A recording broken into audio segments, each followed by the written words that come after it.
ছোটবেলা থেকে বড় হয়েছি মা দুর্গা মা কালীকে দেখে। মায়েরাই শিখিয়েছে যে কোনো অন্যায় হলে নিজেদের রক্ষা নিজেদেরকেই করতে হবে। তাই আমরা শুধু অগ্নিমিত্রা নয়, বাংলার প্রত্যেকটি মেয়ে আজকে মা দুর্গা। নিজেদের রক্ষা নিজেদেরকে করতে হবে। পশ্চিমবঙ্গে মহিলাদের কোথায় সম্মান, কোথায় সুরক্ষা, সেটা আপনারা সবাই জানেন।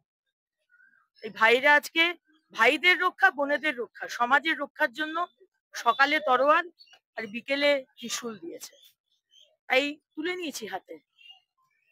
আগামী দিনে হতে পারে সেটার ব্যবহার করার দরকার হবে। আর 26-এ মোদী সরকার চলে এলে তাহলে তো আর রাম রাজত্ব। আমরা রাম, প্রভু রাম এক তো ভগবান, দ্বিতীয়ত রাম আমরা কিসের জন্য যাই? রাম রাজত্ব। সেই রাম রাজত্ব ফিরে আসবে এই পশ্চিমবঙ্গে। তো আদালতের বীরভূমে কাজল শেখও কিন্তু ত্রিশুলাতে ছিল।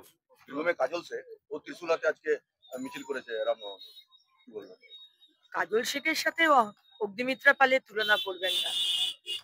কাজল শেখ তার বিষয়ে কিছু বলতে চাই না। অগ্নিমিত্রা পাল আজকে সমাজ সেবা করার জন্য আজকে এখানে এসেছেন।